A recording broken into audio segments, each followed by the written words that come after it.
Meeting to order. This is the February 25th, 2010 Westmont Committee of the Whole meeting. Ms. Clerk, would you do the roll call, please? Mayor Ron is absent tonight due to shoulder surgery, so we hope he's recovering safely. And everybody fasten your seatbelts because the Mayor Pro Tem is Emery. Are you going to answer present? Yes, you didn't ask me if I was here, but yes, it's present. The clerk's here. Trustee Fleming. Here. Trustee Forsley. Here. Trustee Klebanow is absent. Trustee Scott. Here. Trustee Seneca. Here. Manager Searle. Here. Attorney Zemanek. Here. Economic Development Director and Assistant Manager Kimball. Here. Police Chief Mulhern. Here. Public Works Director May. Here. Fire Chief Trout. Here. Deputy Police Chief King. Here. All rise. Join us with the Pledge of Allegiance, please.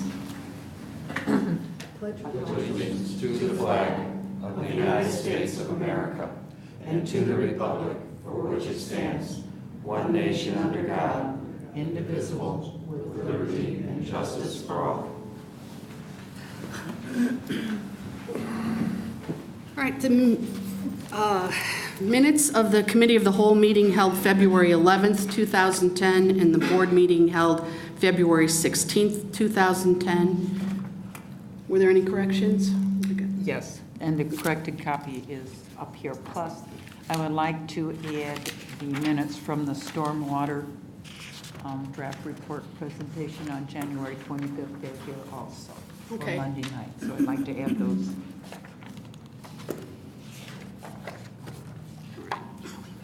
So those will be up, all three will be up for approval then Monday night? Right. Okay.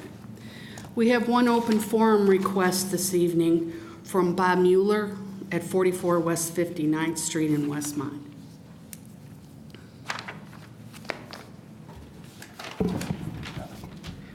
Good evening. One of my friends, at least he's a friend when we're not talking politics, received one of the notices from the multifamily ordinance. And we happened to be talking about it. He didn't realize he could say no to the village. So what I did was I asked Steve to give me a copy of the sample letters and forms that are being sent out from the village. And nowhere does it tell the tenant his rights as far as the right to refuse the village entry. You might say it insinuates that that you can, but it doesn't explicitly tell him his rights. And I think that really is disrespectful of the tenants and just a very poor implementation of the ordinance. So this is the cover letter that's being used. And this is the consent form. And I would think that we should put on there, on the box, request refused. And that would be just, respectful for our residents. Thank you. Thank you, Mr. Mueller.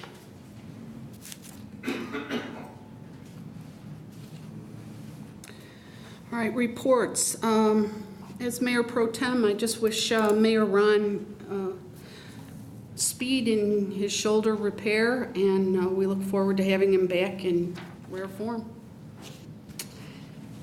Clerk, do you have anything to? No, just the addition of the meeting minutes.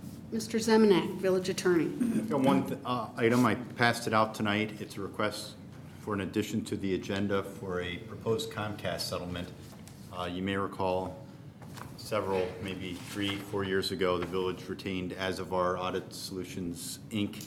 to perform various utility audits on behalf of the village of ComEd, Nicor, Comcast, etc. There have been 2 ongoing audits of Comcast. The first and larger one was an address audit to make sure that all addresses receiving Comcast service were being captured by Comcast. They were receiving the franchise fees and paying those to the village.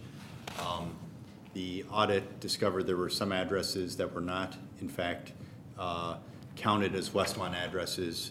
We were not receiving the fees, and the amount of the missing fees for the time period in question was about $31,000. On top of that, there was interest for these unpaid franchise fees according to not only the franchise agreement but also village ordinances that had the dollar amount creeping upwards of $75,000 to $79,000. So this information was presented to Comcast. There were some debates back and forth, really over a period of several years. Curious whether they would even admit liability or we'd end up in court. We never got to that point, and we have reached a tentative settlement with them pending board approval in the amount of $50,000, which kind of splits the difference between what our auditors felt was the maximum amount due and what Comcast initially offered to pay, which was $31,000. The village manager has been part of these meetings. I have been, as of our, and after the years of work, we think this is the best we can do and recommend approval of it. John, do we need to put that on specifically on tonight's agenda in order to vote on it for Monday, or can we just put it on Monday's agenda? Just be an add-on for Monday. That's fine. But if anyone has questions, certainly be happy to answer them between now and Monday. That's all I have. Thank you. Village manager. Anything? Thank you. I had three items. I just wanted to mention that on Monday, we're going to have service recognition of our employees and members of our various boards and commissions, and just wanted to, for the public, mention that. Also, part of that evening, the fire department will be making its presentation for Firefighter of the Year, that annual award.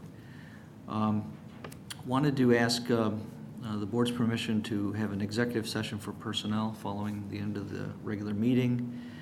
And I wanted to let the board know that Trustee Klebanow contacted me. She will be back Monday evening, and she asked if we could have the 4 vehicles that are on the list of purchase orders segregated out so that there could be a separate vote on those items on Monday. So I just want to let you know we will do that. You'll see that difference on the agenda on Monday. That is all I have. Okay, thank you. Trustees, we'll start with Trustee Seneca. Thank you. Just a reminder to everyone, there will be an Economic Development Committee meeting on Wednesday, March 3rd at 9 o'clock in the morning here at Village Hall. Also wanted to alert everyone, I'm going to go into my sporting and dining points here. Starting this weekend, actually starting last weekend, but this Friday and every Friday through Lent, our local Knights of Columbus Hall will have their annual fish fry. It's a great family outing, very affordable. The food is awesome, so bring the family out to dinner at the KFC right here on Cass Avenue. Also, I wanted to congratulate the Westmont Sentinels High School boys basketball team. They are doing really, really well. They play for the regional championship tomorrow out in Aurora, so good luck to them, and they're making everyone proud. And that's all I have today. Thank you. Oh, and speedy recovery to the mayor. We did get him a bowling substitute. Good. Let me just ask, who's ever in the booth, we're getting a lot of feedback on the microphone, so if you can turn them down a little, appreciate it. Trustee Forsley. A couple of items. Of course, speedy recovery to our mayor. And on Monday, we have at 6 o'clock the Administrative and Finance Committee meeting. That'll start at 6 o'clock. We have a pretty good agenda, so if you have 10. Public service announcement. This is, I've been wanting to do this and research the radon. You know, you get these radon tests. So I did it at my house a couple weeks ago, and our level was in the 8s, and you have to be below 4. So I started researching it a little more and talk about the lung cancer that it causes. And whether you believe it or don't believe it, I don't know. I'll let people decide themselves. But with the research that I did, it's a scary thing. And it causes lung cancer, is what they're saying. I did have, my father, what prompted me a couple years back, had part of his lung removed, and that was attributed to the radon. At least that's what they said. So I'm in the process of getting mine mitigated, and there's a number of people, state licensed people in the area, in Naperville, in Willowbrook, in Aurora. And if you do, check it out. It's a real easy kit. You get it at any of the hardware stores. I would suggest going to Ace Bales here, because keep it in town. That's where I went, and you test it out, you send it to the company, and they send it back and let you know how if your house needs to be mitigated. But not many people seem to know about it, so I'm just letting people know if it's, at least research it. If it's something you want to do, I'd suggest getting it done, because there's a lot of information on the web about that. Wow. That's the second thing. I'm going to leave the play for Trustee Scott to talk about, but keeping with the high school and the basketball, I've promoted the girls' team. They've done a great job this year, and they lost in the sectionals. But one of their players, Raquel Pace, today is downstate for the three-point shooting contest. So I don't know how I forgot to look it up to see if she's already shot or not, or if it's shooting tonight. So I've asked the village manager in all his busy schedule if there's a little quiet time here, if he can pull it up on the web and see if he, see if he can let us know how she did, if she's shot already. But wish Raquel lots of luck tonight. In between women's figure skating, he'll. And that's all I have. Thank you. Thank you. Trustee Fleming, whom we hope is recovering nicely. Doing my best, thank you. Just a speedy recovery to the mayor. Look forward to having him back. Trustee Scott. We'll be having a code enforcement meeting on Monday after the board meeting, so we'll be adding to, it'll be a lengthy night. Hat trick. 3 meetings. And then this weekend, Westmont High School Theater Group is presenting Oklahoma. And good musical, my daughter happens to be in it. But on the times are for Friday night at 7 p.m., Saturday at 7 p.m., and then on Sunday at 2 p.m. And I know there's tickets still available. So Westmont High School presents a phenomenal plays and musicals, and so I would encourage everyone to go. And I think they should do it. Thank you. As far as new business, we're taking agenda number 8 because of personnel matters that we've got people that are on the clock. So we're moving number 8 up to first place. It's the waiver of the residency requirement for a telecommunicator. Board to consider waiving the residency requirement for a full-time telecommunicator as outlined in the telecommunicators collective bargaining agreement. Thank you. With me is telecommunicator Blair Thomas. Blair has asked my permission as well as the village board's permission per the collective bargaining agreement with the Fraternal Order of Police in the village of Westmont. Blair is required to live within a 15-mile radius from the intersection of Burlington and Cass. She's the only telecommunicator required to do so because this is required of telecommunicators hired after May 1st of 2005. She has asked me and petitioned me and the board to waive that requirement. My recommendation to the board is to grant her the same residency requirement as all the other 6 telecommunicators have, which is to live in the county of DuPage or any county contiguous to DuPage. And this will assist her in purchasing a home. And my recommendation was to approve that request. And in order for this to come a reality, she needs the board's approval as well. So with me is TCO Thomas to answer any questions that you may have. Any discussion on the board? Questions? No. I certainly have no issue with it, and perhaps we should even go back and revisit to, maintaining that for all new hires. That is something that we'd have to meet with the labor union for the telecommunicators and work out. So we will be happy to vote on it Monday night. Thanks, Blair. Thank you.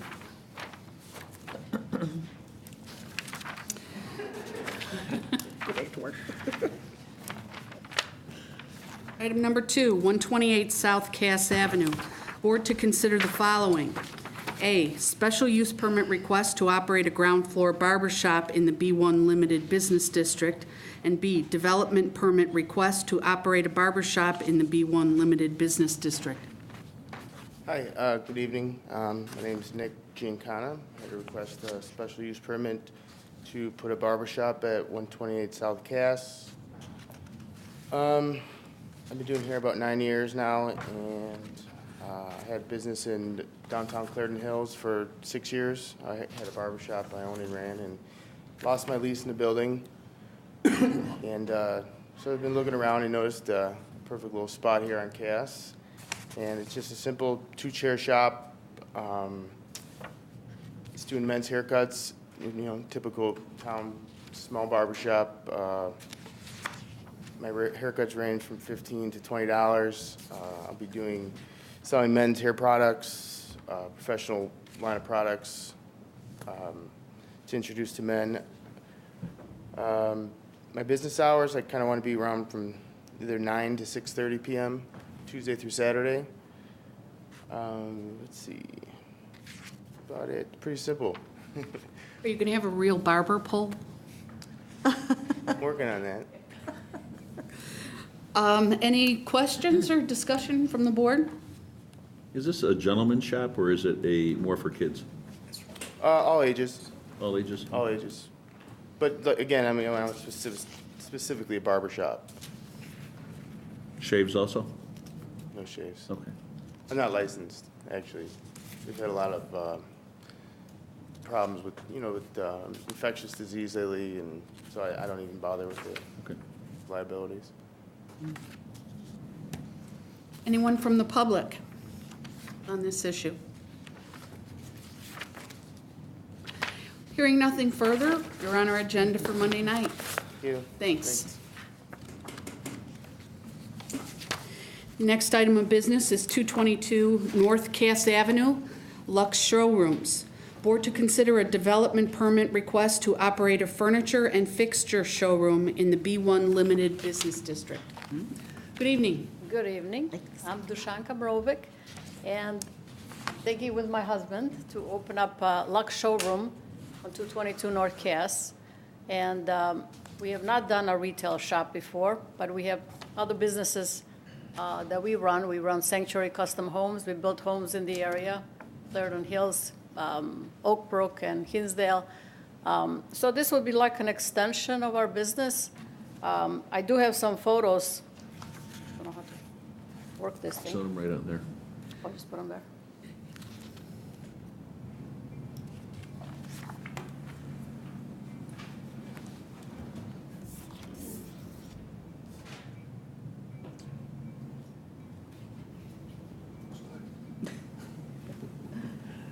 Oh, it's focusing. We need autofocus. So what we want to bring is in is high-end vanities, kitchen furniture. This is a small space, about 1,400 square feet. So we would put like part of a kitchen, some vanities, home accessories. So all these items have been in showrooms. So it's not a resale, but it's a showroom items that were used as samples, and then showrooms got taken down, and then so we have a lot of these things in storage.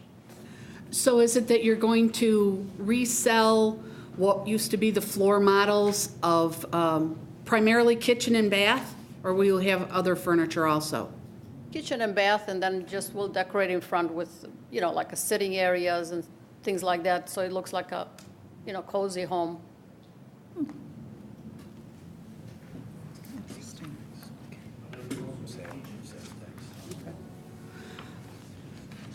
Have you figured out what the point of sale is for sales tax? Is this going to be retail to homeowners? Well, I think it's 7% here, right? No, I'm asking, is this going to be where you're going to be selling to other dealers, or you're going to be selling to the public to put in their homes? To the public. Yeah, to the public. Unless a builder would like to, come in and look at it, then we can always work with them also. This is the former DuPage Community Bank space? It's next to it. It's in a corner. Oh, that's right where? by the drive there. Oh, okay. Okay. Yeah, there's parkings along the side. What kind of hours will you have? Probably 10 to 5:30 or 6, so that gives people time enough to come in after work. I don't know what the other businesses are open, maybe till 5 or 6, or Saturday hours. I don't know about Sunday. We'll see how, how the business goes. Fred, what does staff think about it?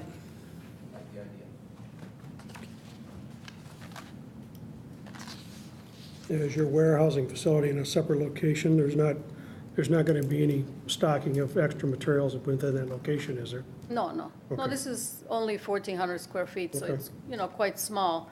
So whatever we bring in, we'll just, put it up, and then as we sell, we'll have photos and, Okay. different displays and kind of miniature type.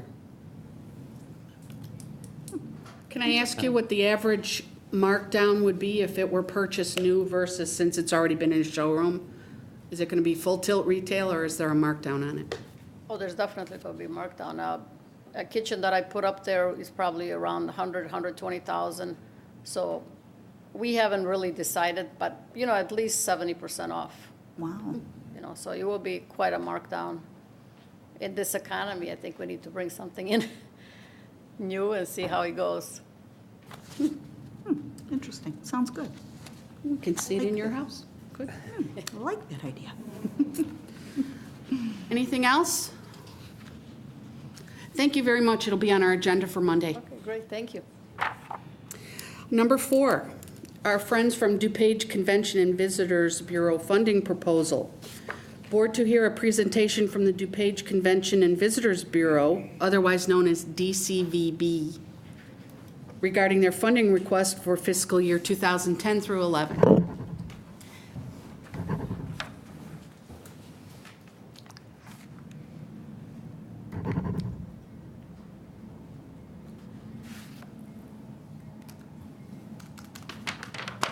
And Skip, even though we all know you, could you please introduce yourself for those viewers at home? I will. In fact, my name is Skip Strittmatter. I've been the executive director of the DuPage CVB for the past 17 years. And I'm here tonight to, for those of you, most of you do know me, but for those of the new trustees that sit on this board, we're just going to give a brief overview, an update, and history of what the Bureau does. Okay? DCVB was founded in 1987 by civic and community leaders and certified by the state of Illinois in 1989 as the official destination marketing organization for DuPage County. Our mission is to promote DuPage and our partners as a destination for both leisure and business travel to enhance countywide economic development.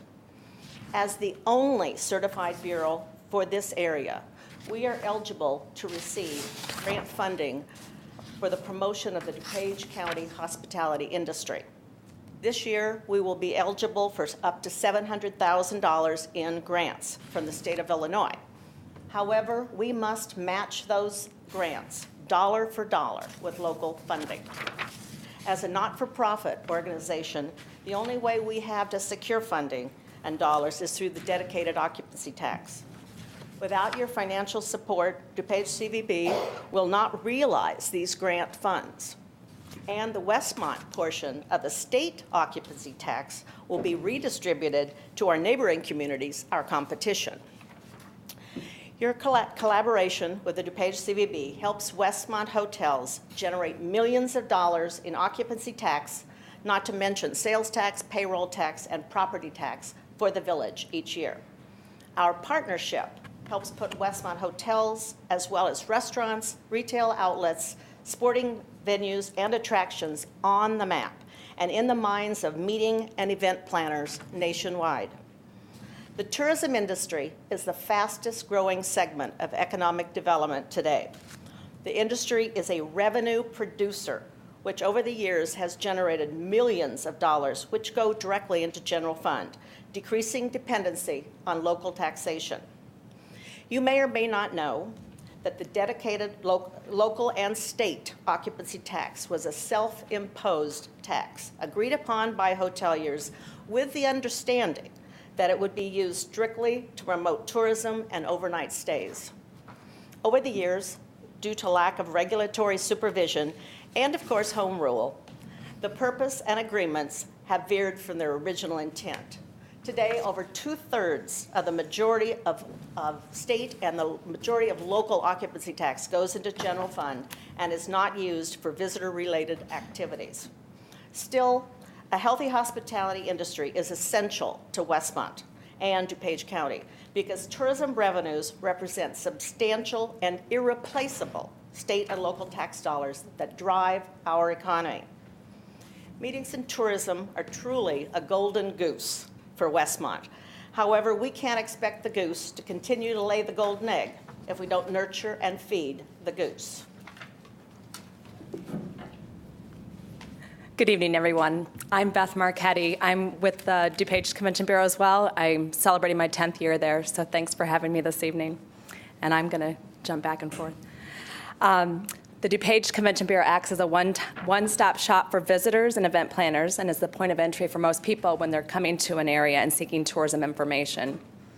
Our goal is to bring overnight guests. We do this by persuading planners to book meetings, groups, and conventions in DuPage, as well as enticing the individual traveler to shop in our downtown areas and shopping centers, dine in our restaurants, visit our museums, and of course, stay in our hotels. The majority of resources at the Bureau are allocated to our sales department, whose primary purpose is to bring meetings to Westmont and to DuPage. In fact, the DuPage CVB booked 3,500 rooms with direct spending of $2.1 million and an estimated economic impact of over $4.5 million for the Village of Westmont last year. Face-to-face relationship marketing continues to dominate our efforts. Our sales team identifies potential pieces of business and distributes leads or meeting pieces of business to our hotel partners. Last year, the Bureau generated those leads that represented in excess of $51 million in economic impact. We communicate continuously with thousands of qualified meeting planners, prospecting and targeting groups whose business fits our members' venues. We plan and implement sales calls in various cities with industry partners, meeting one-on-one with planners and exposing them to Westmont amenities. We escort these planners on site inspections at various hotels and sports facilities to find the perfect location for their needs. We take planners on what we call familiarization tours or FAM tours, showcasing all that Westmont has to offer. We host several special by invitation only events for meeting planners with the goal of generating interest and loyalty. Our office attends more than 20 national trade shows or conventions showcasing Westmont to meeting planners, corporate and association executives, sports rights holders, motor coach operators, and student, religious, military, and reunion planners. DuPage also works closely with planners from sporting events such as the Ryder Cup, the BMW Championship, PGA Championship, and the most recent LPGA Solheim to secure thousands of rooms for our hotels. The DuPage CVB secured the State Wars Inline Hockey Tournament for 3 consecutive years, beginning this August. The tournament will generate nearly 18,000 room nights, and Westmont is bound to benefit, with nearby Darien Sportsplex acting as host venue. We're all very excited with the opening of the Westmont Yard Sports Complex. Lisa Landers, our Director of Sales, is a highly successful sports representative who can assist you in selling this venue to sport event planners throughout the entire nation. In addition, the largest faith-based organization in the country, representing over 300 religious organizations, has selected DuPage County to host their educational conference and FAM tour next month. DuPage CVB will be bringing 35 top-tier planners to Oak Brook Hills to showcase the property at a luncheon. This wonderful opportunity came as a result of a staff initiative at a trade show, proving the power of face-to-face relationships despite a technology-filled world. Another integral part of our efforts is reaching the consumer or individual traveler and encouraging them to come to Westmont, extend their stay, and keep coming back. Our marketing department promotes Westmont on various sites, including our own discoverdupage.com, as well as the state of Illinois and the Chicagoland regional sites. The DuPage site alone generates 5 million visits per year. Our site, complete with a hotel booking tool, has become the primary source for travel information in DuPage County. We produce numerous print and electronic publications where hotels, attractions, restaurants, and museums in Westmont are featured. We distribute hundreds of thousands of these publications through various visitor channels and are actively involved in top social media sites, growing our mobile media presence through text messaging programs and our upcoming mobile website. We also advertise in various print and online travel publications, which generate hundreds of thousands of requests for information for our area each year. In addition, we offer marketing assistance and promotional grants. Over the past years, we've helped fund the Westmont Visitor's Guide, the events and eateries and the holidays brochures, saving the village thousands of dollars. It would be impossible for any individual community to replicate the exposure, representation, direct sales, and promotions you receive by collaborating with the DuPage CVB. Now is not the time to decrease support and funding to an industry that has provided jobs, revenue, and a tax base for years.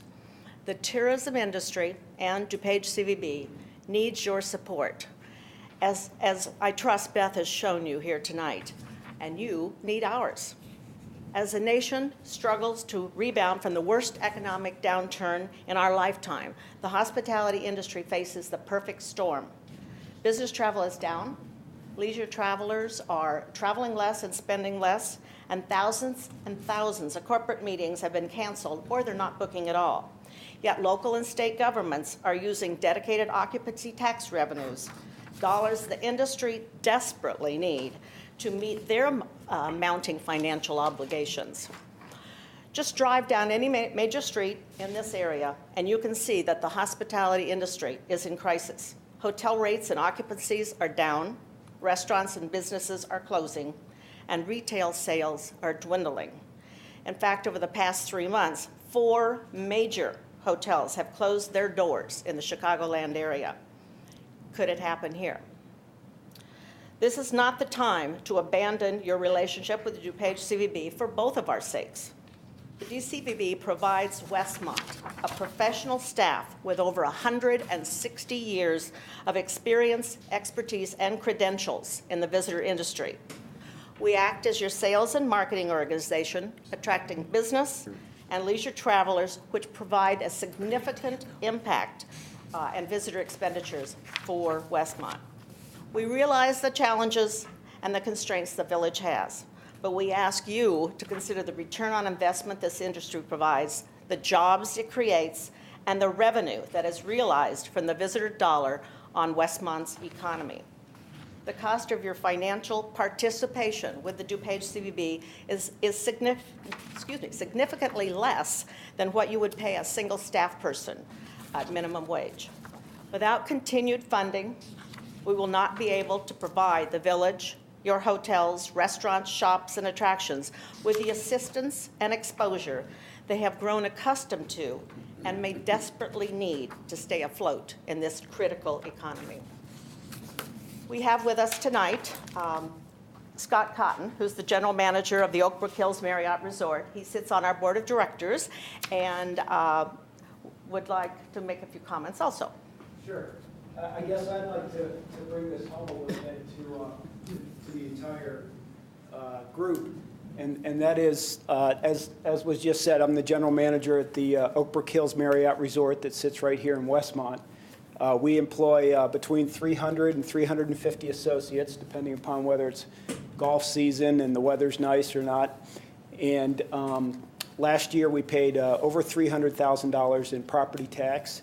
And over the last few years, we've paid between $600,000 and $400,000 in occupancy tax. And what's happened to our industry, well, actually, let me just talk specifically about my property. I came to the property last year. I've been there for 1 year. Went back and took a look at the occupancies. 2 years ago, we ran 60% occupancy, and our hotel brought back just to Westmont almost $600,000 in occupancy tax. That was in 2007. 2008, our occupancy dropped to about 50%, and we brought $500,000 in occupancy tax to the city of Westmont. This last year, we dropped to 40% occupancy, and we were at about $380,000 in revenue or occupancy tax brought. So you can see this trend that we've continuously kind of dropped in our occupancy. Nothing new for anybody in this room, anybody out there. You know, the whole entire area is dropping in sales. But specifically, we go head to head with a lot of different other communities. We go head-to-head with downtown. We go head-to-head with areas outside of Westmont, outside of Chicago. And the city of the DuPage CVB does a great job in going to trade shows and promoting our hotel and promoting myself and my staff, and also bringing in meeting planners. In fact, just a couple weeks ago, we booked a group, 850 rooms coming in October, that is going to be at our property, a McDonald's group that they helped bring in and helped show the property and show off our hotel.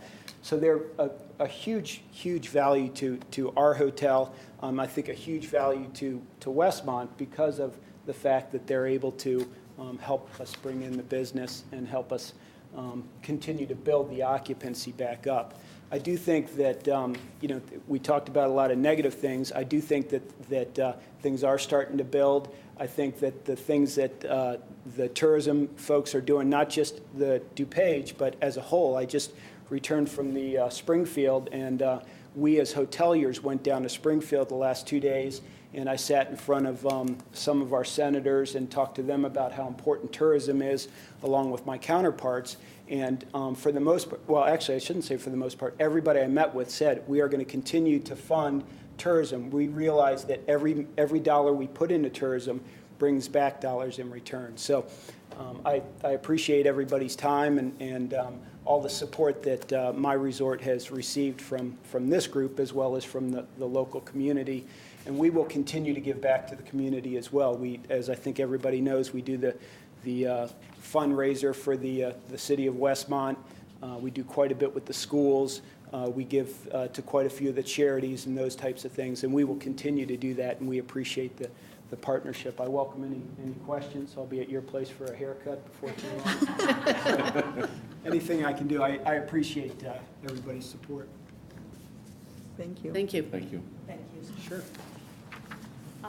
Your own Larry Forsberg, who's the executive director of the chamber, also sits on our board, and he was unable to be with us tonight, but he is a good board member and a strong supporter.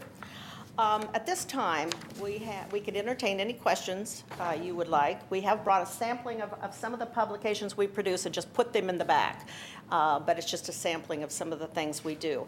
We do have a short, like 2-minute video that the state of Illinois produced talking about the industry at the state level, but it's your time and I don't want to abuse it. So if you would like to see that, we'll show, and we're open to any questions you might have.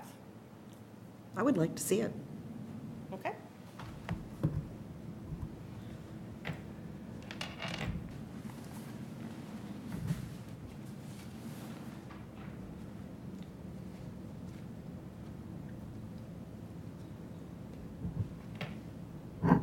Technology.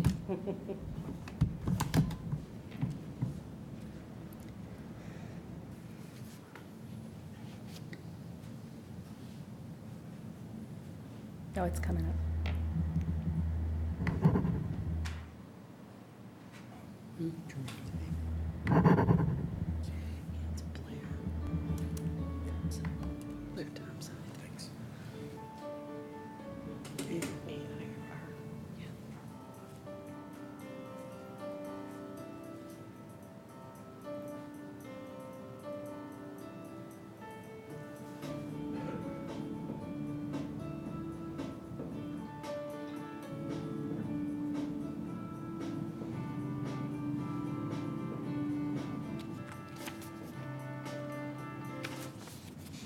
Oh, no. Okay, good.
any questions that anyone would like to ask?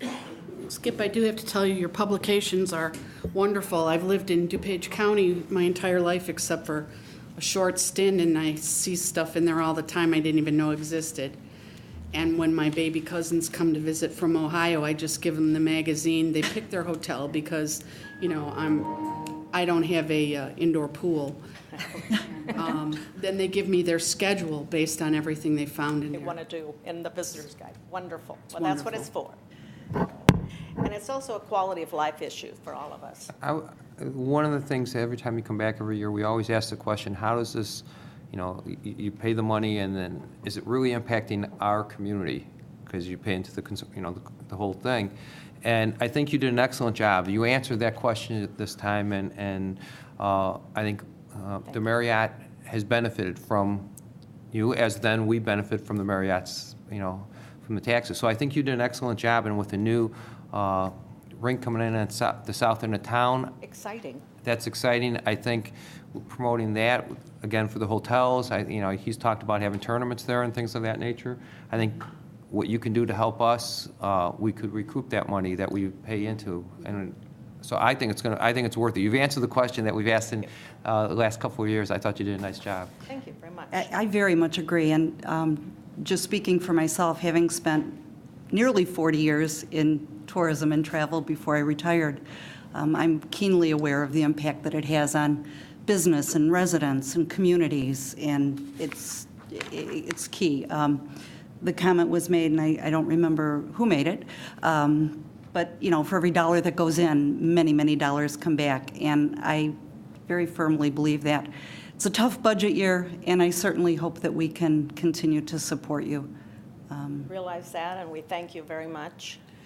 And just so the people at home know, last year, the village budgeted $30,000, and the actual payment to the Visitors Bureau was $26,000, based on the funding formula from the actual hotel motel receipts. But anybody that knows how the Visitors Bureau works, there is a lot of promotion for restaurants in Westmont, especially the fact that Westmont has the most restaurants of any suburb. So I don't think it will be on Monday's agenda because it's an issue that will be discussed at the upcoming budget hearings and all of our discussions. But we certainly are taking a hard look at it because we know the benefits. We thank you, and we've been good partners for almost 14 years, and we thank you for that, too. We do understand it's a difficult year, but we're asking for your support.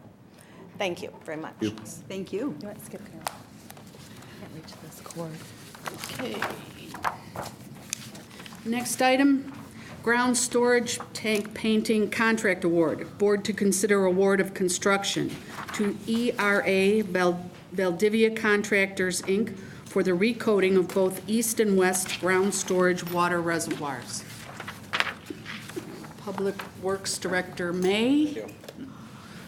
That's a good summary of the entire description. I talked in greater depth about the product. It is it's termed in the agenda item as painting, but it is a specialty coating product. It is both the ground storage reservoirs that are located over here on Burlington Avenue behind the water division, and the recoating is both inside and out. It's not just the application of the coating, but it's a complicated process of taking the tank out of service, doing one at a time, and maintaining the distribution system all at the same time. On February 4th, we opened bids for I'll just call it the construction project, and there were 13 bids were submitted, and the lowest qualified bidder was ERA Valdivia Contractors out of Chicago, Illinois. It was in the amount of $369,800, and that's relative to the engineer's estimate of probable cost of $430,000. Speaking a little bit more to the specialty work, if you actually look at the bid tab, you'll see contractors that submitted bids from Illinois, Wisconsin, Michigan, Minnesota, and South Carolina, all looking to do this work. But the Chicago-based contractor does an extreme amount of work in this area, and we're glad to recommend that as the lowest qualified bidder for this job. Steve, with the price of the contract, if awarded, explain so that everybody has a clear view what the size of these tanks are. Each tank, the reservoir holds 1.5 million gallons of water. So that's 3 million of the total 4.5 million storage that we have in town. We have a tower at 55th and Wilmette at the Street Division property and a tower on 63rd Street near Bella Reef Park. All of that together, all the water in there is, I'll call it a day's worth of storage, but we have to, that water is used every day and has to be recycled continuously. So it is, there are peak times first thing in the morning and around the dinner hour where there's very high use, and these tanks are drained down, I would say down about 3/4 down, and overnight they're refilled. Where our source of water is the DuPage Water Commission. We have 2 source points, one on Pasquinelli and one on the south side of town near 65th and Cass. So we're perpetually moving water around in a circle. So in the resealing operation, is there going to be one tank shut down while that's going on, and will it affect the water usage, by the residents? What can they expect? The residents will see no difference. The tank does have to be taken out of service, so it'll be drained and emptied. It'll be drained into the system, and nothing will be thrown away. I'll use the water, not refilled. The coating's done inside and out. Even when they're doing the outside, there can't be water in it so that you don't have a condensation problem on the outside of the tank. And so that will be out of service, and that one has to be put back in service before we drain the other one. Another interesting way we set this up, and we're not going to do it over the summer either. The second tank will be done probably in the fall because of the high demand. Getting back to the residents not noticing the difference, we then have to manipulate how we take in water at our terminal points with the DuPage Water Commission, which we do have control over that. So it's just it just requires more balancing on the operator's part. One of these tanks is budgeted in the current year that we're in. The next one's being budgeted in the next year, but the contract award is for the complete contract for both tanks. Any discussion or questions from the board? Steve, how long does it take to do the one tank?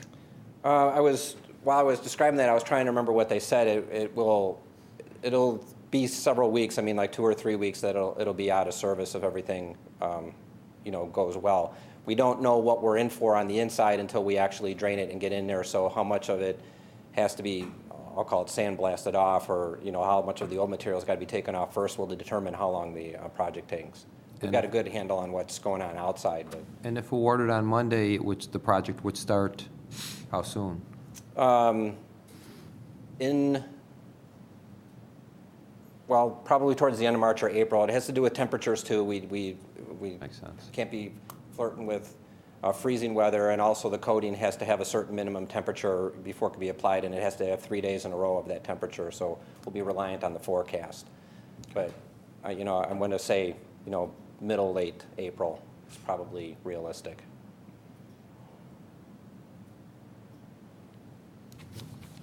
Anybody from the public? Okay. Thank you. Thank you, Steve. The next item is the 2009 International Energy Conservation Code, the IECC, Board to consider the adoption of the 2009 IECC. Thank you, Madam Chairman, members of the Village Board. As the Board may recall, Governor Quinn signed into law on a state basis the International Energy Conservation Code in August of 2009. This has become the law of the land in the state of Illinois, and other communities are obligated.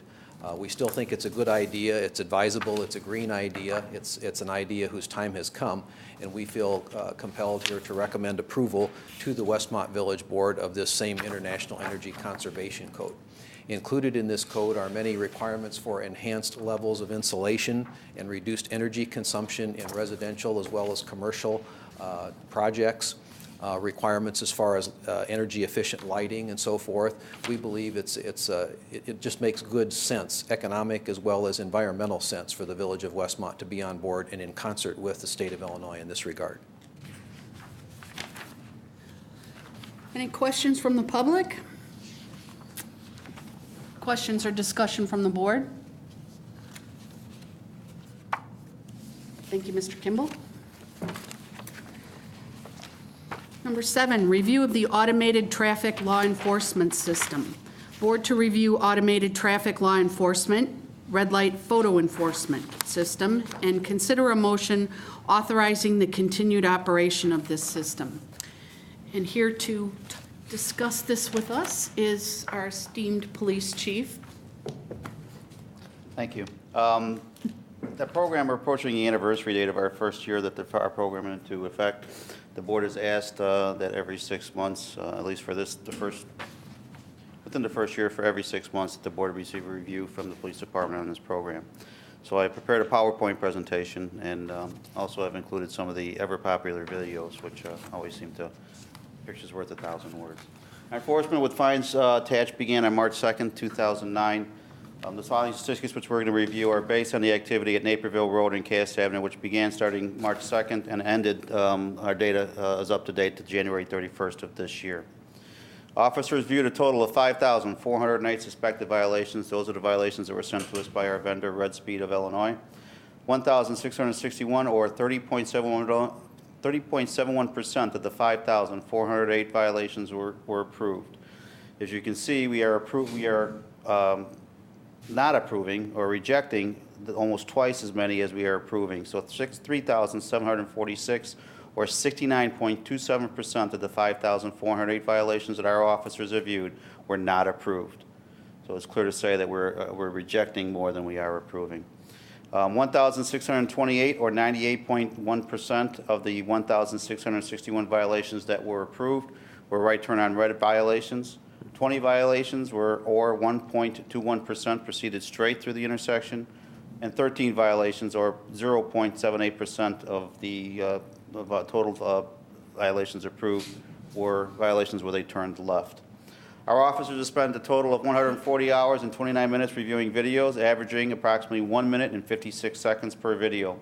All videos are reviewed by on-duty personnel. There's no overtime involved, and this includes our administrative sergeant who oversees the program. This is compared to if our officers were normally sent out on patrol and see that violation, they would spend 7 to 10 minutes stopping the vehicle and issuing a traffic citation. And this is, I want to show you some of the videos of the examples. These are taken from the Naperville and Cass intersection. That would have been a left turn violation.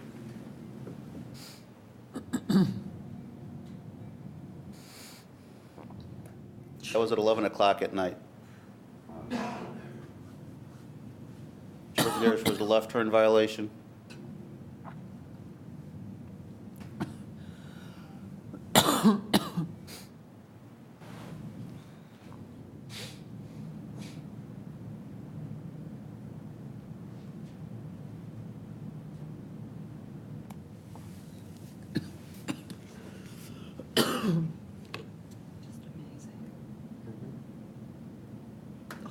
Taxi.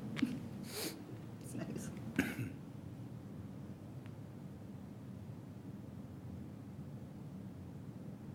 That's vehicles coming out of nature's best.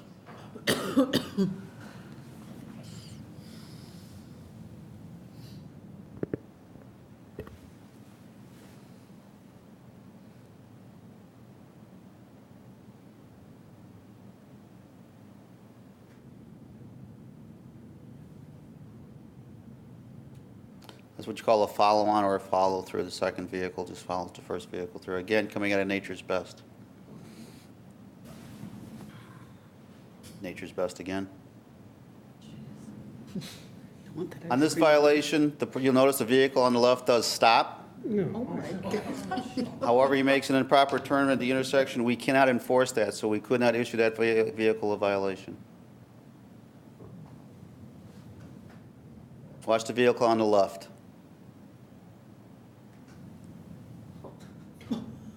Right through the light. You'll notice no brake lights at all. Oh, that's really good. A school bus. Jeez. You can't make this stuff After up. he went through. Every year every review, we try to include information on our hearings. Hearings take place on the third Tuesday of every month, and they rotate between mornings and evenings. We'd like to be able to give everyone a violator a chance, more ample opportunity to come and have a hearing. so we rotate between morning and afternoons. Some hearings are held on a Wednesday due to a conflict with the Community School District 201 using the boardroom, so we've adjusted our time or adjusted our schedule. All hearing dates or times are published on the village calendar. Hearings are held right here in the council chambers, and our hearing officer is Victor Pukas. At a hearing, the driver of a vehicle or the owner can offer testimony after their video is played. The hearing officer reviews any contested violations that are also received in the mail. And the hearing officer reads those correspondences, views the video associated with that violation, and then would render his decision. We've had 67 violators request a hearing. 65 were found liable by our adjudicator. 2 violations were found not liable or not guilty. The contest by mail requests, 133 contest by mail violations have been received and reviewed. 129 of those were found to be liable. Revenue, since March 2nd, 2009, the village has received $62,593.25, which includes $1,639.25 from late collections from Red Speed, Illinois. The approximate costs associated with the administration of this program, this is your officer's time and any other administrative costs that we have, is $9,851.60. After cost, the village has realized $52,741.65 from this program since March 2nd, 2009. Currently, there are 93 violations that are not contested or have not been paid. There's an outstanding amount of $9,300 due minus the Red Speed fees, which hasn't been taken out of that yet to the village. That's not including late fees as well. Later unpaid violations are sent to the village's collection agency and handled that way. If you fail to pay the fine within 30 days after you've been received a notice and everything, the fine doubles. So your $100 fine now becomes $200, and is also subject to any fees that the collection agency may have. Accident data. A review of accidents using data from 2007 to 2009. The reason we chose this is because 2009 was the one year the program went live. 2008 is the last year for data, which shows that there were, before the cameras went placed. So in 2008, there were no cameras. There were a total of 6 accidents in Naperville and Cass. In 2009, it's a push. It's equal. There's 6 accidents there, so there's been no increase. There's been no reduction. 4 of the accidents in 2008 and in 2009 involved vehicles traveling southbound on Cass or westbound on Naperville Road. Those are where the 2 approaches where you saw the cameras are located. We only have cameras at those 2 approaches. In 2008, the cause of 4 of those accidents were failure to reduce speed. There was 2 of them. One was a weather-related improper turn, and one was a failure to yield exiting a private drive. In 2009, all 4 accidents involved drivers that failed to reduce speed. 1 driver was distracted from within their vehicle, 2 were following too closely, and 1 involved an intoxicated driver. Since the installation of the red light photo enforcement, we are unaware of any accidents at Cass and Naperville where the cameras played any role in the cause of the accident or caused any driver to overreact due to the camera's presence. It's been heard that these cameras will cause an increase in accidents because people will slam on their brakes and stop, causing them to be rear-ended. We have no evidence of any of our accidents of that being the case. Since the beginning of our program, there's been a reduction in the number of violations. In March 2009, we reviewed a total of 740 violations. 263 of those were approved. In January 2010, we reviewed a total of 358 violations, where only 78 were approved. Our lowest month for violations was December 2009 at 281 violations, of which only 62 were approved. And our highest month was our very first month, March 2009, where we reviewed 740 violations and only 263 were approved. A reduction in the amount of suspected violations is an indicator that the enforcement program is effective in changing driver habits. We believe that as the reductions are reduced, people are changing their driving habits, making the intersection more safer, and hopefully every intersection in the state of Illinois more safer. Because if someone changes their habits, they will not only do it here at Naperville and Cass, but do it at any time they make a right turn on red. The future of red light photo enforcement in Westmont. Red Speed, Illinois will be conducting surveys at the intersection of Cass Avenue and Ogden for northbound Cass and eastbound Ogden Avenue. We hope to have a camera on those 2 approaches, and we hope to have them operational on Ogden Avenue in 2010. We're also looking at surveys done by Red Speed, Illinois, and trying to meet the threshold set by the Illinois Department of Transportation for Route 83 and Ogden Avenue at the exit ramp as well. DuPage County is still also researching the issue of permitting cameras at county's intersections. Right now, we cannot install camera equipment on a county equipment. And as we talked about before at our last 6-month review, our number 1 intersection, Cass and 63rd, is a county-controlled intersection. We are not allowed to install the equipment there. As soon as we get county's permission, which we attend meetings monthly on that, we will push for that. We're hopeful that a positive decision on them will be reached in 2010. There's been legislation introduced, Senate Bill 2466 and Senate Bill 2477 in Springfield. And there's also been House bills introduced by the House of Representatives that will either eliminate the use of red light cameras or eliminate the enforcement of red light or right turn violations. There's also been legislation introduced, Senate Bill 3140, introduced by Senator John Milner, who seeks to add several requirements to red light photo enforcement. We support this legislation and already have performed the majority's proposed requirements. Over the summer, Deputy Chief King and myself attended a seminar where we met with Senator Milner and other police chiefs from Northern Illinois, where he heard our concerns. Senator Milner has also gone out and heard several concerns from the public. And based on all the information he gained, he recommends these changes in the law, and we support these changes. Those changes or requirements are post signs reminding drivers to fully stop before making a right-hand turn on red. We don't do that now, but we will comply with that if required. We also recommend that as well. Post signs reminding drivers they're entering a photo enforced community. The board has approved that. They approved the design of one. We've held off on the installation until we have more intersections rather than just one in town. We're waiting to post those signs at every major intersection or major highway coming into the village, so to let our visitors know and our residents that it's a photo enforced community. We're going to make cameras more visible by painting camera heads yellow. We don't object to that. Post camera locations on our community website. We don't currently do that now, but probably next week I'll ask the IT division to do that, and so we will be in compliance with that even before it becomes law, if it does. Violators have access to the video of their violation. They can do that now. They can either come to our police station and view it, or they can view the video online via the internet. Allow visitors to contest their violation by mail or in person. We currently do that now. Timing of yellow lights must conform to IDOT, Illinois Department of Transportation policy and specifications. We have not modified our our yellow light interval at Naperville and Cass, and they do meet IDOT policy and specifications. Require a police officer review suspected violations and issue notices. We currently do that now. Require municipalities to report 5 or more unpaid photo enforced red light violations to the Secretary of State for driver's license suspension. If we get them, we will. However, right now the way the law is that if a violator gets 5 or more unpaid red light violations anywhere in the state, they can have their license suspended. Problem is that different municipalities have different vendors. There's no central location for the data to be sent to the Secretary of State, so we would comply with that. And at that time, I entertain any questions that you may have. Any questions or comments from the public? I think it's interesting that there hasn't been a change in the number of accidents 2008 through over 2009, but what can't be quantified is the unknown, and that is, a bicycle, a pedestrian.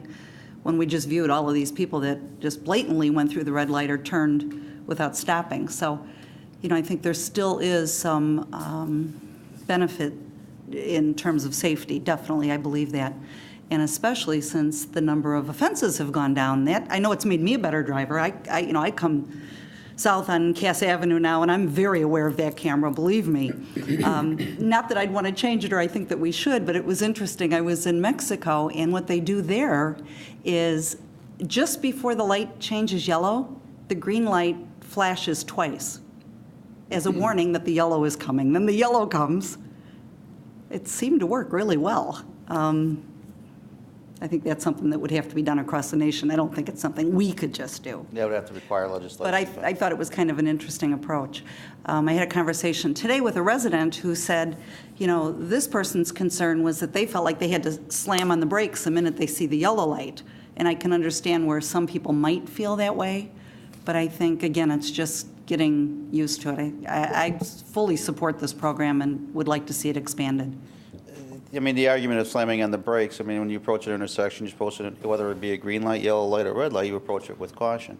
Mm-hmm. I know that when I see a sign that says it's a photo light and enforcement intersection coming up, I personally pay more attention to that myself, but then I also find myself doing that more and more each intersection as I come up. I either slow up or take my foot off the gas and cover the brake just in case, whether there be a red light camera there or not. So we feel that by the reduction of citations or violations, we are changing drivers' habit, at least at this intersection, and hopefully statewide. Before we hear from the rest of the board, I'd like to hear from the public. Mr. Mueller, if you'll approach the podium, please.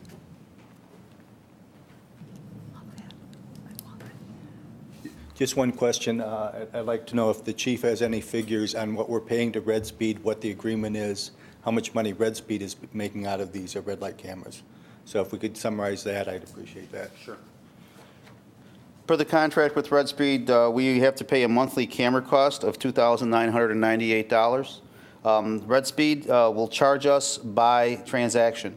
So when they view the violation, that's $5.99. They send us that information, it's another $5.99. They can charge per transaction if they run the license plate for us, which they do, that they charge us for that. However, it's capped that they can not charge us any more than $36 per violation.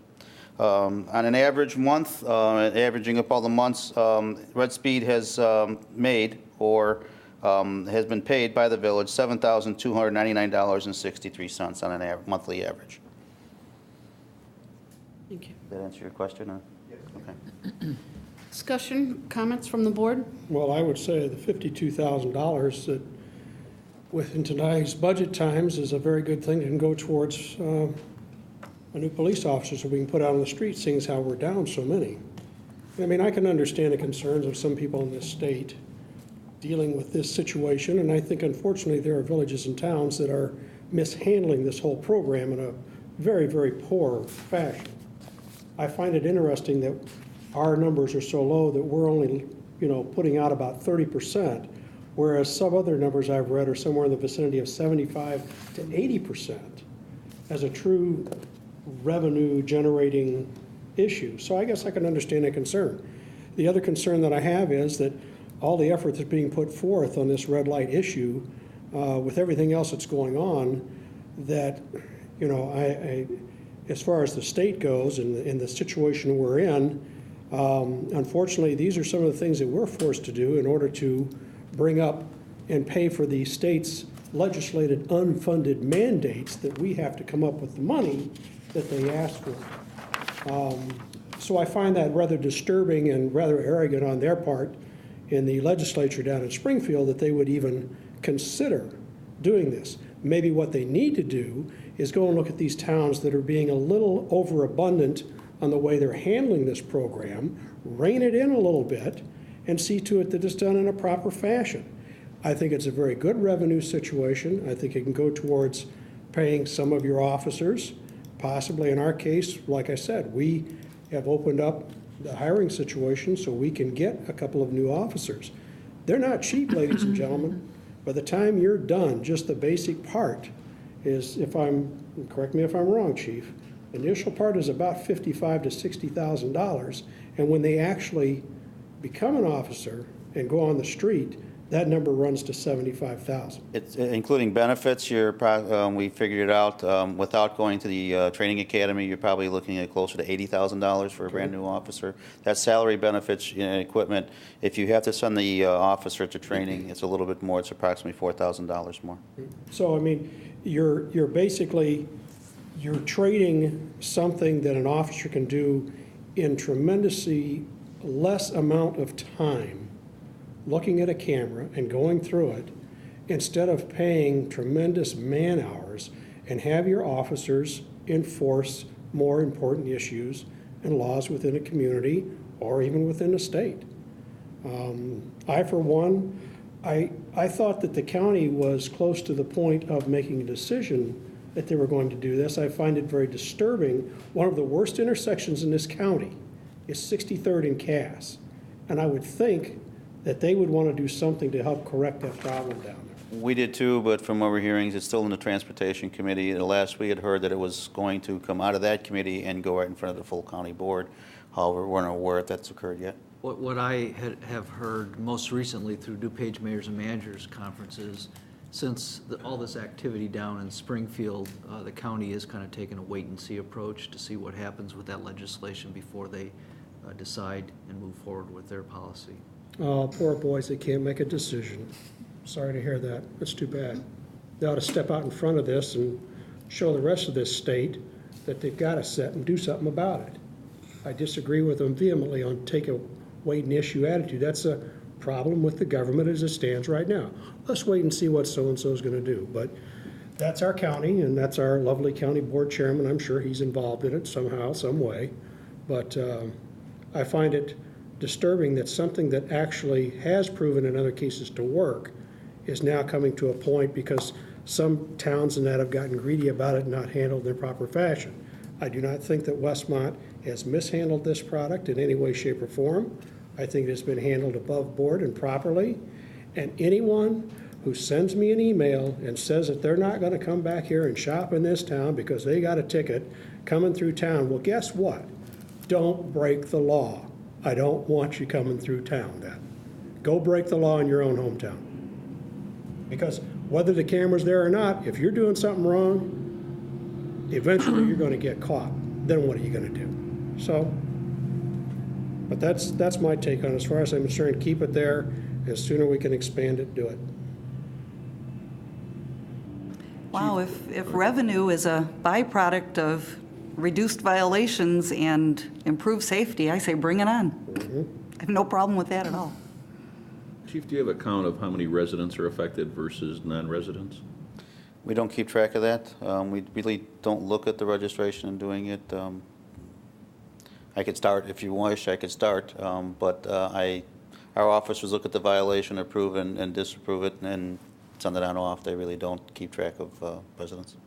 But if you want, we can start tracking that starting tomorrow, or starting March 1st. Would be kind of an interesting number to see, wouldn't it? Would that take much time? No, because when they view the violation, the registration does come up on the same screen, so it just takes Sergeant Brunza and having the officers keep a separate tally sheet. I mean, even if we did it for a certain period, just so we have some kind of a date Just to on see it. what it looks like. Yeah. Be I interesting. like the program. I'm curious. I know it has made me a much better, Yeah. much more careful driver than I used to be. And I'm careful everywhere because you never know where they're going to be. The little orange flags are only up for a certain amount of time, and then you're credited with knowing where they are. But hey, you know, if you're driving the way you should be, it's not a problem. I mean, I don't have a problem with cameras in banks. Why is this any different? I'm glad to see that it went down. That was a nice number to show. I'd be curious, because I know we can move these, and, you know, you move it, I'd be curious to see if we moved it to another area and then moved it back, if the number goes back up again. If it's, is the camera itself or people changing their habits? We're close to the situation because we talk about it, and Yeah. I too have changed my habits of driving. Still not the best maybe, but I have changed. You know, I'm just curious how, if it's knowing that the camera's there, and if the camera's gone, are people going to go back to the old habit, or? Well, one thing, the housing, the cameras, and the signage will still remain there. It's just that the internal workings of the camera will be gone. So people really won't know, except minus the flashing light. We're also hoping, too, that the technology is now getting better where they're going to infrared. Other vendors are going to infrared. Red Speed does not. They're working towards it. So you won't see that telltale flashing light. So that would be kind of hard to track, but I'd be curious to see it as well, too. Our goal is to maybe get Casson-Ogden up and running as well, maybe remove it from Cass and Naperville, put it back up in Casson-Ogden, and alternate between the two. Now, I only have one other question, Chief. In the requirements of the new law that they're talking about, I leaned over and mentioned to Trustee Seneca, why would you paint the camera yellow? What would be the purpose of painting the camera? A higher visibility, you have signage already. It's trying to give the public just a better notice that this is there. If you look at, if I remember correctly, some of the old street signs or the old traffic lights used to be yellow, used to be painted yellow. Now they're gunmetal gray, or they're just regular steel. It's just another higher visibility thing. It's also, too, it gives the public a better awareness. I'm not against that. I mean, I'm not against that. I was just curious why, you know, you have the signage, you have it, you know, all this information is being posted, and you let them know, and then also have the camera yellow. I thought maybe it was just so they could smile when they're going past. Well, where the camera was. One of the other things, too, is that we do not see what the driver looks like. We have no way of driving who's a vehicle. We're not required by the law to take that front picture because it's a non-moving violation. It's a civil violation, but we're not. We have no idea who's driving that car. So we've had people come here to the hearings. You know, you can't tell who's driving. The law doesn't require it to do that. It's just another way of making the notice. I'm all for it. I mean, if it gets the people that stop and do what they're supposed to do, I'm all for it. I just have to ask out of curiosity, Chief, the school bus that we saw go through that intersection, It got a violation. was anything else done other than that, do you know? I talked to Sergeant Brenza. He said they forwarded the violation on. I'm sure when the school bus company got the notice, I'm sure they wouldn't be too happy. At least if I was a school bus manager, I would not be. But we didn't follow up on any of that. We just sent the violation along as we normally would. Unless Deputy Chief King has more. That just happened a couple days ago. Okay. So there's more to come out of it, but they've got to get the notice first. We don't want to call somebody up and start explaining to them when they don't have the notice in hand. Okay. That just happened a few days ago, and Sergeant Brenda showed it to me, and I said, you need to give that one to the chief, and we'll contact the company. Yeah. But we want to make sure that they get the notice first, because first we have to tell Red Speed that we approved it. They have to get the notice in the mail. They have to get it out to the company. So that is a very, very recent, that last snow that we had. But very disturbing. Yes. And also, I would like to say that when we had the meeting with Senator Milner and we explained the way we run our program, he was very appreciative of the way we ran it. And a couple other communities run it the same way we do, and we discuss it with them. So he wasn't aware we were doing that, and it's part of what he was taking to Springfield was how we run our program here. When Randy and I went to that meeting, we gave him a copy of the PowerPoint of our last 6 month, and he was very impressed by our numbers and the way we do our program. Along those lines, there is a hearing in Springfield this Tuesday evening at 6 o'clock. I will be attending that in support of Senator Miller's legislation.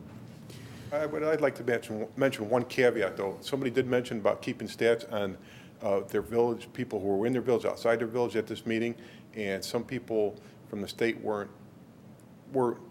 they figured, well, it would look that maybe if you didn't look at any of the addresses and you just approved or disapproved it, you can't be saying, well, we're just trying to get the people that are non-residents tickets.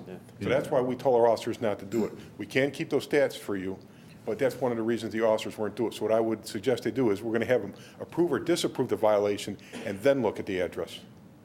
Mm. Well, I would be remiss if I didn't throw my 2 cents in, I suppose. Thank you to the people that emailed us and said, I like the red light cameras in Westmont. It's so nice to hear from somebody that says, I like it. A couple of points that I want to throw in. First of all, to those who are of the opinion that the red light cameras are violating constitutional rights. The Seventh Circuit, which is the step ahead of going to the U.S. Supreme Court and governs us here in the northern half of Illinois, in January 2009 looked at the red light issue and found there are no constitutional violations, despite the fact that it goes to the owner of the vehicle based on the license plate and not to the driver. It is not a moving violation, and it's along the lines of the cameras at the tollway that photograph license plates. So they have withstood constitutional muster, and the U.S. Supreme Court has pretty much said if they don't take the case, they agree with the Seventh Circuit. As far as Red Speed making money off this, well, Ford makes money off of our squad cars.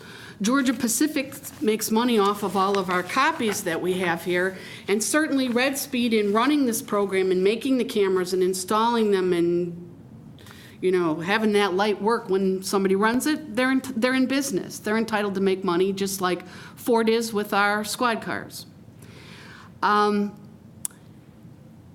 People who say this is not about safety, I will disagree with them until the cows come home, and we don't have cows in Westmont, so it's going to be a while. Chief, since you are going to Springfield and you will be at the hearings, I made the analogy to the tollway cameras. There is no safety issue if people run tolls on 294. The cameras go off, you are cited for a violation. There's not even the remotest chance of safety there, yet it's not part of these hearings to do away with the tollway cameras. If you drive the highways of this state because we cannot afford to hire, perhaps 200-300 more Illinois State police officers, there are cameras on the highways in this state that photograph your license plates if you are speeding. I don't hear the legislature saying, let's do away with that revenue. when you go to Springfield, would you please ask them, since as trustee Fleming said at DuPage, they don't want to, was it grow a pair? That's right. Okay. That's exactly what I said. I didn't know if it was, or take them out of the freezer or whatever. Either way, it all works.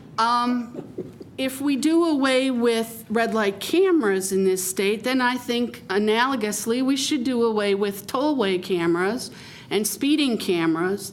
And then those legislators should tell the people of Illinois that in order to make up for that lost revenue from people who don't obey the law, that they can raise sales taxes exorbitantly, and they can have communities raise property taxes, and we can more than double the income tax. Would you please ask them if they're willing to do that? And lastly, the comment was made by someone that you Photoshop your videos so that trustees Emery and Seneca can ooh and ah over your videos. I hadn't heard that. I didn't hear one ooh or There one. you go. That must be because I don't read the progress. And since we are we are broadcasting live and subject to the FCC rules, which I'm familiar with, I'll just say it's BS. And the other thing is that on October 22nd, 2009, Kim Brown, who was 27 years old, was walking along a street on the west side of Chicago, and a van ran a red light and T-boned another van. And the second van was pushed onto the sidewalk, and Kim was injured to the point of, when the paramedics got there, she had a very weak pulse. They tried to keep her alive because she was 7 months pregnant. They did an emergency cesarean, and Kim did not survive. Her baby boy died the next day. Kim's own mother had died when she was 18, and she was raised by her grandmother, who now is raising Kim's other children that survived Kim. For people who care, this woman's name is Ivy Brown, and it's spelled I-V-I-E. So people that don't think red light cameras about safety, I'd like to know if they have the guts to write Ivy and tell her that red light cameras are not about safety. And I'd like to know if our legislators would like to sign their names first to that. And that's my opinion. And it's a very good one, thank you. I will. I Well think maybe said. you should go to Springfield. I concur wholeheartedly. We will be going, meeting with Deputy Chief Jimmy Lee from the Roselle Police Department, other chiefs from Northern Illinois will be going there, and we believe we're probably will be visiting senators' offices before the hearing. If I have the opportunity, I'll make sure that your comments get heard. I appreciate it. Either that or you have our phone number, so you can have them give us a call. We'll be more than happy to talk to I them. will also see if, just thinking now, see if Senator Milner will view a copy of this board meeting. At least cut to the part of just this presentation alone and see if he'll view that, so your comments can be heard directly. Appreciate it. Really be good. Anything else? Till we move on to the next one? Oh, Fred, yes. I'm so used to seeing you stand there. You're like a fixture. Go ahead.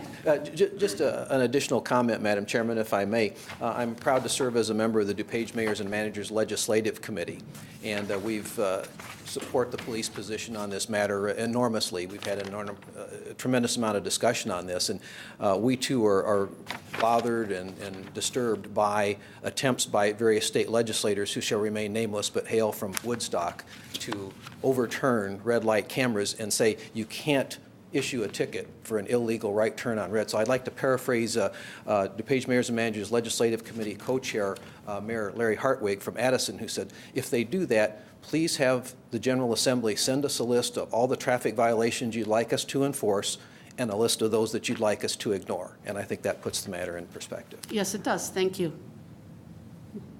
Yes, sir. I originally come here to contest the red light. Could you please state your name so we all know who you are? Bob Reed. but after Tom's movies and what I've seen people do, I'm impressed. I've changed my mind totally. And plus, like he said before about the other towns misusing it, yes, they are. Yep. That's what we've heard, you know, people all hear that. Tom showed me he's not, so go for it.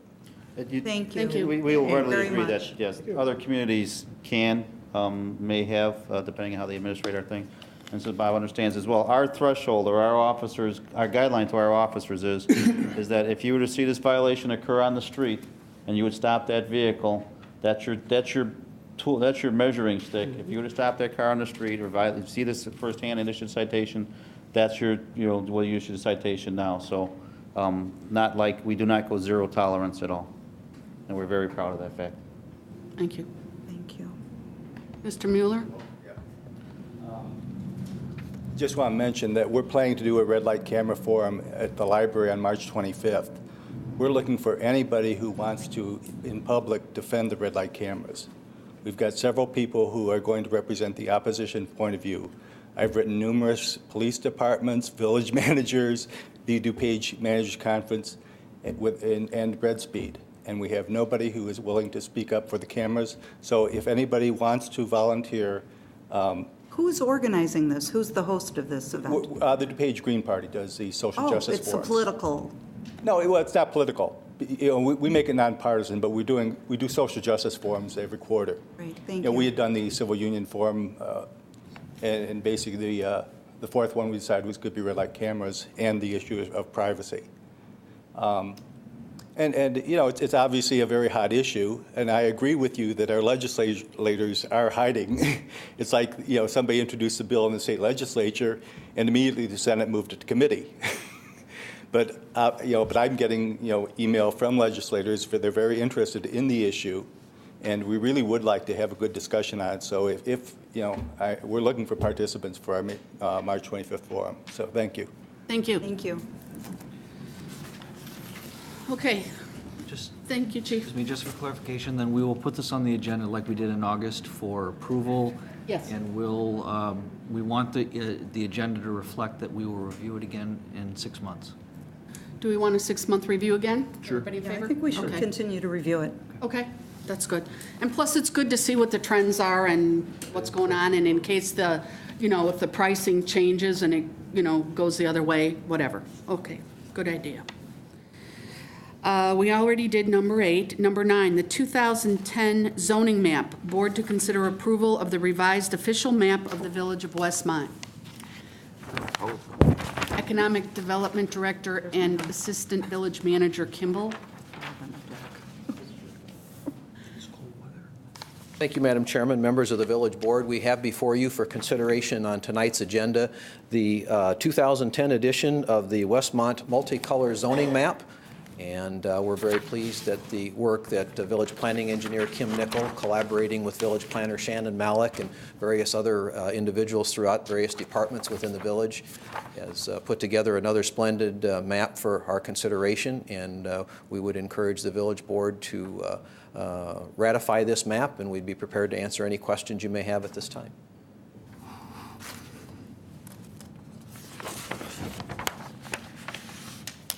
We trust it's accurate, because if it's not, it's still controlled by ordinance, not by the map. Yes, ma'am. They kept all the colors and the lines. That's right. Yeah, because it's pretty busy. I looked at it in detail, and it's pretty busy. Right. It's busy. That's the way we like it. Thank you. Yes. Thank you, Mr. Kimball. Number 10, DuPage Mayors and Managers Conference Legislative Action Program. Board to consider a resolution that will endorse the DuPage Mayors and Managers Conference 2010 Legislative Action Program. Mr. Kimball, I really have to ask you if you know that Governor Rod Blagojevich is no longer the governor. Yeah, I noticed that on the write-up there. I think that's an obvious typo. Yes. See, we do read this stuff. But once again, I'm very proud to serve as a member of the DuPage Mayors and Managers Legislative Committee, a committee that is co-chaired by Addison Mayor Larry Hartwig and Carroll Stream Village Manager Joe Breinig. I think there are approximately 15 members on this committee from various parts of DuPage County, representing all disciplines, staff, and elected officials. And we're pleased to present to you for your consideration tonight the Legislative Action Program, or LAP, for 2010. Some legislative principles, priorities that are in there. The conference is very much concerned and is working diligently with the IML to come to grips with runaway pension costs. Pension enhancements that are given cavalierly by the Illinois General Assembly. They say, well, it's only a few dollars here, it's only a few dollars there. And as much as we all appreciate the job that's performed by police officers, firefighters, and other village staff, we have to get a handle on these benefits, because every time the pensions are enhanced, the benefits are sweetened, it costs the public more money to fund those pensions.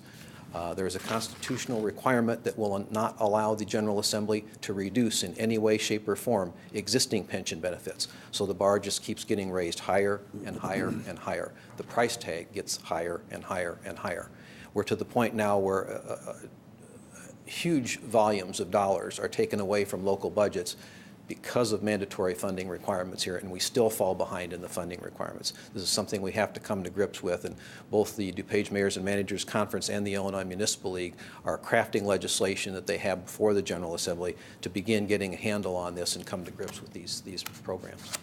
A second major area, philosophical area, that's included in that legislative action program is asking the General Assembly to protect municipal revenue streams.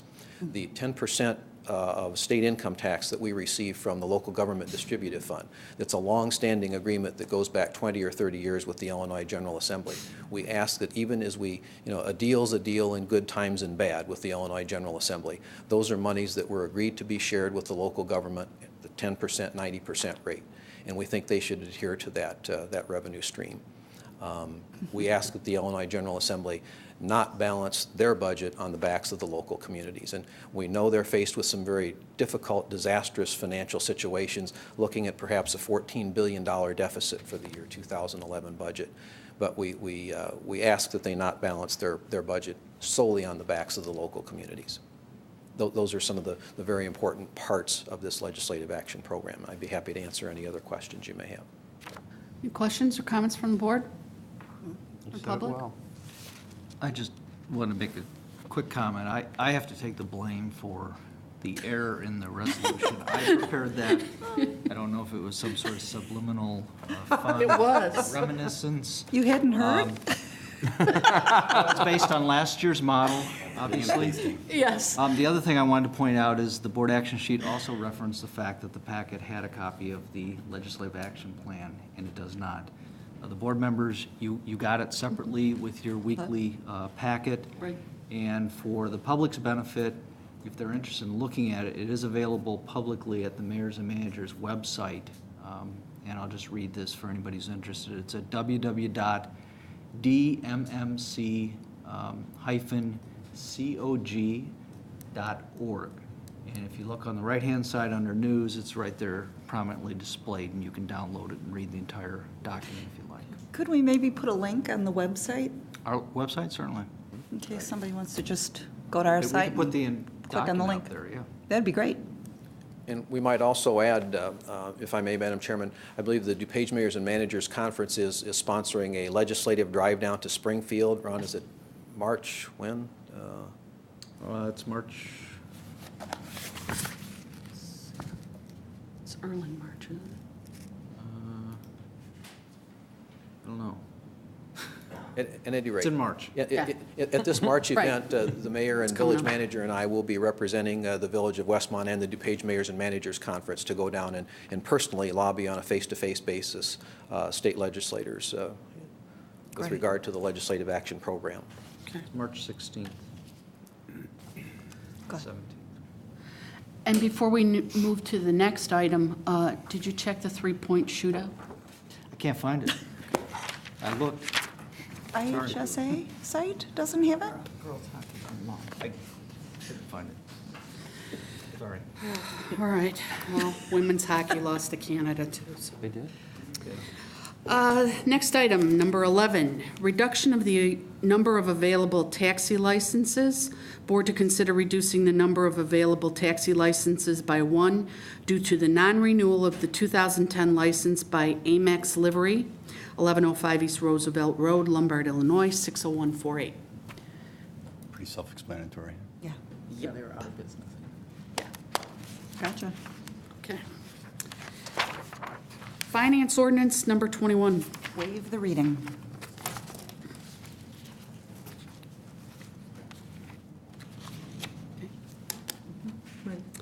And then number 13, purchase orders.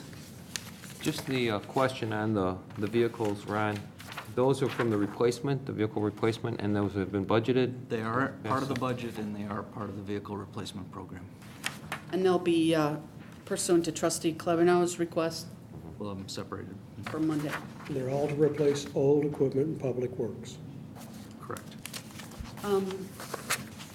I'll entertain a motion to adjourn into executive session for personnel issues. So moved. Seneca. Second, Scott. Call roll, please. Trustee Seneca. I don't know who said it. Yes. I'm sorry, my voice is funky tonight, I don't know. Trustee Forsley? Yes. Trustee Scott? Yes. Trustee Fleming? Yes. Mayor Pro Tem Simmons? Yes.